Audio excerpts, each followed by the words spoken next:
Rob sat by the window, absent-mindedly staring at one point. Today marks a year since his beloved wife Lynn passed away, and he still couldn't believe it. A sudden heart failure ended the life of the young woman and became a real tragedy for Rob. Memories didn't give him peace, and every time took him back to the happy times when they were together. Rob met Lynn right after his graduation from medical school. This chance encounter in the park turned the young man's measured life upside down. They only talked for a week, but Rob, falling in love like a boy, realized that Lynn had completely captured his thoughts. After several meetings, he proposed to her. The couple lived soul to soul for 8 years. The only thing that upset the young family very much was the absence of children. Just after the wedding glasses rang, the newlyweds were already dreaming of 2, or better yet 3 children. But it didn't happen. Examinations and treatment in clinics did not give results. Despite everything, Lynn and Rob did not lose hope. They also dreamed of their own house by the lake, spacious and cozy. All hopes and dreams collapsed when Lynn's heart stopped. And Rob was not at home then. He was not even in the city. The young doctor had been on an internship abroad for almost a year. Video calls with his wife didn't stop for a day, but the distance between them played a cruel joke. It became even more painful to think that Lynn never complained about her health. And as they say, nothing foreshadowed trouble. With the death of his wife, Rob was left only with warm memories and of course photos where they were both alive and looking at each other with loving eyes. The man returned to the photos on his phone every day and couldn't get enough of them. Every shot seemed infinitely familiar and priceless to him. Rob had long wanted to create a large album of their family photos with Lynn, as in the old good times. Finally today he decided to start this. First he needed to select the best photos for the album. Rob turned on the old laptop that Lynn liked to spend time with and began to upload photos from his phone to the screen. Suddenly, in the corner of the screen, he accidentally noticed a folder called Favorite Moments, created by his wife. He opened it and was stunned. He had not seen these shots before. Rob seemed to relive the touching moments in which he and Lynn were captured. "Thank you, dear, for everything," he whispered. Suddenly the man came across a strange shot where his wife was sitting on the bed, holding a large children's toy car in her hands. "Oh, that's unexpected. We don't have children's toys, although we really dream of having a child in our family. Well, maybe she went to a friend's birthday who has a child and bought a toy for the occasion," Rob guessed. Looking closely at the image in the photo, he noticed a sheet of paper lying on the edge of the bed. He zoomed in and saw that it was not just a sheet, but a photo of a little boy. Strange. Why did she need this? Rob wondered. The next shots made him shudder, and a lump rolled to his throat from suddenly overflowing tears. In one of the photos, Lynn was not alone, but with a young man, and in another photo they hugged, standing together with the same child as in the previous photo. Did Lynn have a second family, and did she hide it from me? I can't believe it, Rob exclaimed in frustration. He closed the laptop in despair, unable to look further. He couldn't sleep at night. A feeling of bitterness and incomprehension had robbed Rob of his peace. It was only in the morning that he was able to forget. He dreamt of Lynn. At first she was in his arms, but then she turned into a bird and flew away. Rob woke up with a broken heart and a headache, unable to think of anything else but yesterday's photographs. Rob and Lynn had always had a golden rule, never to pry into each other's personal belongings. Even after Lynn's death, Rob didn't allow himself to break the established tradition. Lynn's things remained in their usual places. However, Curiosity and emotional turmoil didn't allow Rob to calm down. In the end, he couldn't resist and opened the drawer of the writing desk where Lynn kept her personal documents. It was hard for him to look at things that her delicate hands had once touched. He didn't even realize how he would live without his beloved. This pain was sharper than a razor and unlikely to ever dull. Unexpectedly, among the other documents, a child adoption form caught his eye. "Oh my God, what is this?" Rob exclaimed. Lynn never mentioned adoption. They still had hope of having their own child, and everything would have worked out if... A wave of despair washed over Rob. This was always the case when he remembered their shared dreams and plans that were never meant to come true. One thing Rob knew for sure was that Lynn would never have made an important decision alone. All questions concerning the two of them were decided together, but something made Lynn sign the adoption form. "What should I do? How difficult it is without you, Lynn, but I must find out everything." The decision to go to the orphanage came lightning fast. The man didn't put it off. Time flew by unnoticed during the journey, and now Rob was standing at the doorstep of an old and shabby orphanage building. "Who are you here to see? Do you have an appointment?" the guard asked harshly, looking down. "I am here to see the director. I need to talk to her," Rob replied confidently. "Well, I don't know.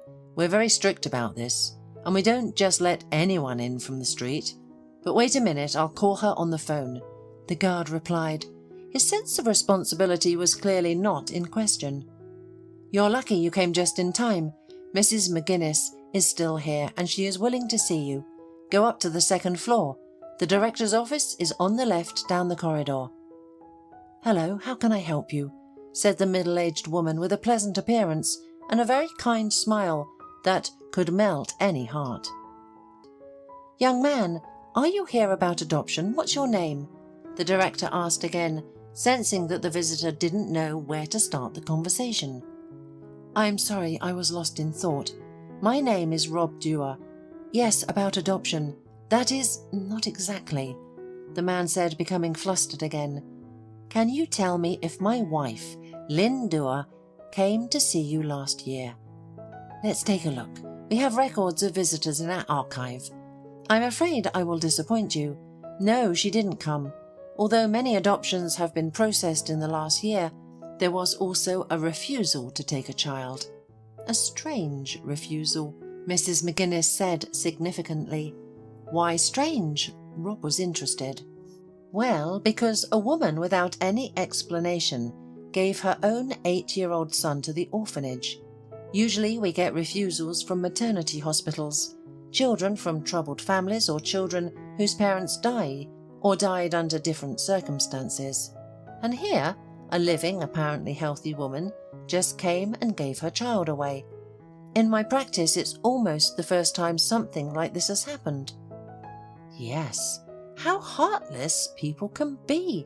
Rob agreed with her thoughts. Suddenly the door opened and a thin boy ran in. His high-pitched child's voice filled the entire space of the large office. "Mrs. McGuinness, can I not go outdoors today? My tutor is making me, but I don't have time. I still need to finish my craft for the competition." As Rob looked at the boy, he felt as if he had been struck by an electric shock. He had seen this child somewhere before, and very recently at that.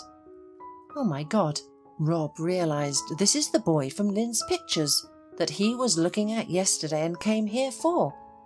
Rob was so lost in thought that he didn't notice the boy approaching him and staring at him with big grey eyes. Suddenly the boy asked, "Are you my dad by any chance?" Rob wasn't expecting such a question and was completely lost, not knowing how to answer. "Cody, go to your room. You can't interfere in adult conversations." "Okay, I'll allow you to skip the daytime walk today." Upon hearing these words, the boy smiled and disappeared behind the door of the office. Don't take it seriously. That's how kids in orphanages are. Regardless of their age, they dream of having a family. They see a dad in every man who comes, and a mum in every woman. And this boy is special. He's the child I just told you about. He was placed in an orphanage without explanation. Mrs. McGinnis noticed the paleness and agitation. "What's wrong with you? Would you like some water?" "No, no need, everything's fine. Please tell me, what's the name of the woman who gave Cody away to the orphanage? It's significant for me to know." But Mrs. McGinnis caught herself thinking that she didn't want to refuse him, simply because Rob didn't look happy, and there was some inexplicable sadness in his eyes. So Mrs. McGinnis simply nodded in agreement. "Okay, let me check." Found it. The woman who wrote a refusal for Cody is named Judith Rossi. "Judith?" Rob asked incredulously. "Yes? Do you know her?" "No, I don't," he answered immediately, but he lied. Of course he knew Judith Rossi. She was his ex-girlfriend, the one before Lynn. Judith noticed him first in college and fell in love. Rob just got carried away, nothing more. He didn't fall in love with her, and Judith knew that, but didn't want to believe it. She tried every possible way to win the affection of the guy she liked. "Rob, are you busy tonight? Maybe we could go to the theatre or a cafe together. And on weekends we could go to the countryside. There's such a fun group gathering there. What do you think?" At first, Rob waved off Judith like a pesky fly, but one day he got tired of it and agreed to the girl's proposals, just to use her as a remedy for boredom. Then Rob met Lynn, fell madly in love, and completely forgot about Judith. The girl didn't give up without a fight and made many attempts to win Rob back, but all of them were in vain. Rob didn't want to hear anything. When Judith found out that Rob was getting married, she went crazy and shouted after him, "You'll regret it bitterly, and you'll never be happy." A few days later, the girl disappeared from Rob's life. He was very happy about it and immediately forgot about Judith. After all, he had a new life with his beloved Lynn. Lynn's ridiculous death, her photos with Judith's child, whom she gave to the orphanage.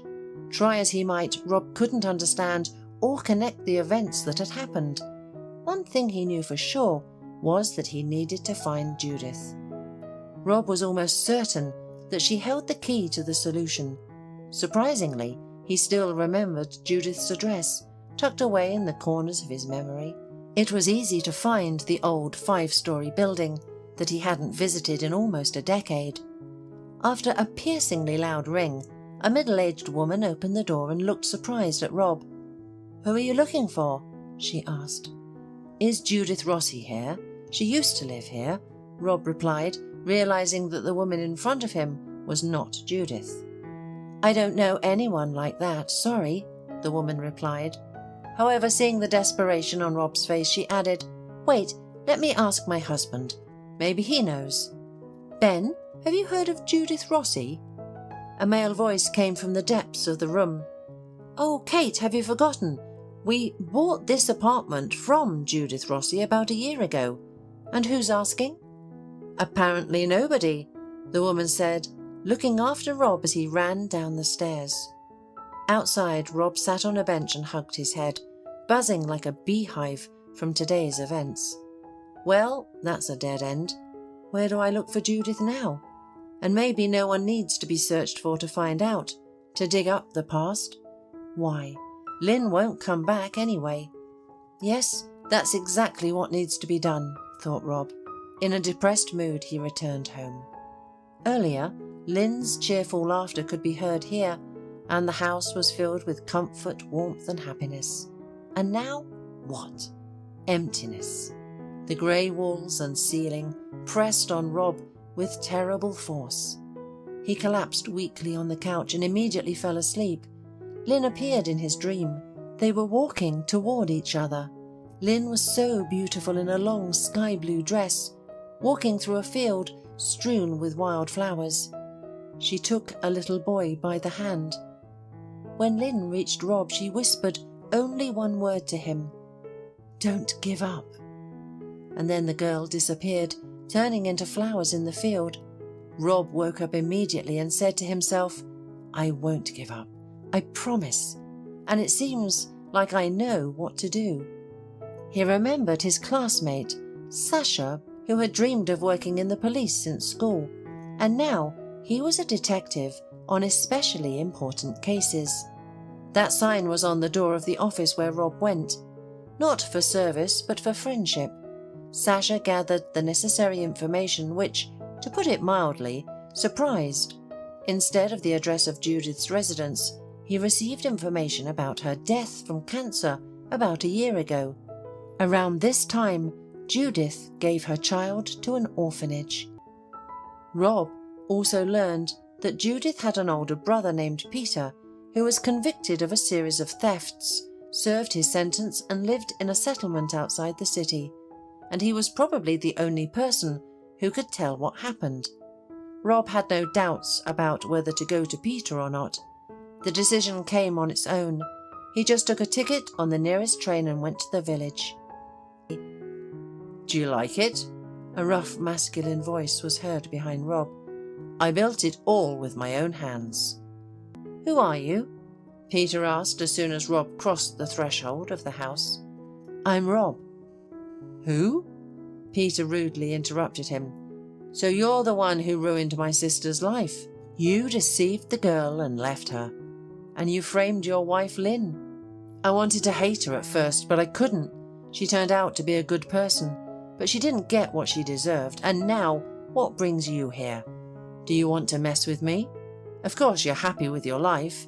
You bathe in happiness, and I'm all alone, with a certificate from prison. No mother, no father, not even a sister. Get out of here." "I have no happiness. I had it, but now it's gone. Lynn died." Rob cried out in a strained voice. "How did she die? Did Judith's curse work? And where is Cody?" Peter turned sharply. Rob's face changed at these words. "Which curse? What Cody? What are you even talking about?" Peter looked puzzled at Rob. "Lynn didn't tell you anything, right? Maybe she didn't have time. Let's go to the kitchen, pour some drinks and talk," Peter said. "I don't drink," Rob refused. "It's okay. Today you will," insisted the man. "If they didn't tell you, then I will. I'll open your eyes so that life doesn't seem so rosy. Judith messed up a lot and drove herself to the grave, but you're still guilty of everything." Peter emptied his glass of whiskey, bit into a piece of black bread and continued. "When you left Judith, she completely lost it. She found a black magician and asked him to curse your family. She believed in this nonsense so much. She didn't want you to have children and dreamed of getting rid of your wife to take her place. She gave all her money to this charlatan. She even had to sell the car and take out loans. But it didn't bring her any happiness. She realized she was pregnant after your affair. She struggled penny by penny and worked as a cleaner and a janitor. I was in prison all that time, doing time, and couldn't help her in any way. I paced like a caged tiger, unable to escape." "God, why? I didn't promise her anything, and Judith knew I didn't love her," he said. "Is her child really my son?" "Of course he's yours. Judith was faithful. She didn't want to hear about other men. And if you didn't love her, why did you sleep with her and just use her? And when she became unnecessary, you threw her away. That's what you got for everything." Seeing Rob's terrible condition, Peter added, "When Judith tried to punish you, she also punished herself. Suddenly she got sick and it turned out to be cancer. According to the doctor's prognosis, she had 3 months to live, but she lived for 6. We have no relatives, so not wanting to leave the child at the mercy of fate, Judith gave him to the orphanage. But her conscience ate her up. It's not godly to get rid of a child with a living father. At the last moment, she went and told everything to your wife." Suddenly, even Peter had a tear running down his cheek. "I was a week late. I was released, but I came not to her but to her grave. I was terribly sorry that my sister gave her child to the orphanage, but Lynn promised that everything would change soon. The shower brought him back to his senses. Its cold streams refreshed not only his body but also his thoughts. He still didn't know and couldn't imagine how his future life would turn out. But of one thing Rob was sure. He would take his son from the orphanage and raise him properly. That's what he wanted, and that's what Lynn wanted. Today he dreamed of his beloved again, but for the first time it was a happy dream. They walked together holding hands and smiling at each other. The next day Rob returned to the orphanage to see his son. "Cody," he called out to the boy, who was standing alone in the hallway by the window. The boy turned around and ran up to him. "I knew you'd come back, Daddy." The child's admission was the greatest reward Rob could ask for. He hugged his son tightly, and the boy hugged him so tightly that it seemed impossible to let go. So, we'll live, Rob thought.